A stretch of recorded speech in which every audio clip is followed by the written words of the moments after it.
Star জলসার Acropolis entertainment production হাউজের অন্যতম সফল ধারাবাহিক ছিল মনফাগুন। ধারাবাহিকে প্রধান ভূমিকায় দেখা গিয়েছিল জনপ্রিয় অভিনেত্রী সৃজলা গুহ এবং জনপ্রিয় অভিনেতা শন ব্যানার্জি। শন ব্যানার্জিকে মনফাগুনের আগে অনেক ধারাবাহিকে দেখা গেলেও সৃজলা গুহ মনফাগুন ধারাবাহিকের মাধ্যমে প্রথমবারের মতো ছোট পর্দায় পা রাখেন। মনফাগুন ধারাবাহিকটি এত জনপ্রিয়তা পেয়েছিল যে তা বলার বাইরে।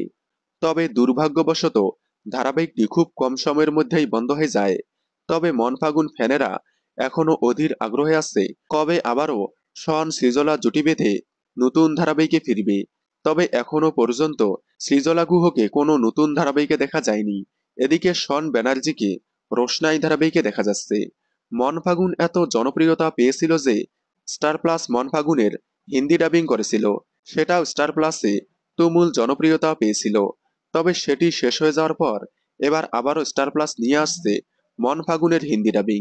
প্রতিদিন সকাল 11টায় সম্প্রচার হচ্ছে মনফাগুনের হিন্দি ডাবিং। চাইলে আপনারা আবারও দেখতে পারেন আপনাদের প্রিয় ধারাবাহিক মনফাগুন, তবে হিন্দি ভাষায়। আপনারা কারা কারা মনফাগুন ধারাবাহিকটি দেখেছিলেন এবং কেমন লেগেছিল কমেন্টে জানাবেন। বাংলা বিনোদনের এই ধরনের সকল আপডেট সবার আগে পেতে চ্যানেলটি সাবস্ক্রাইব করে পাশে থাকা বেল আইকনটি বাজিয়ে দিন। ধন্যবাদ।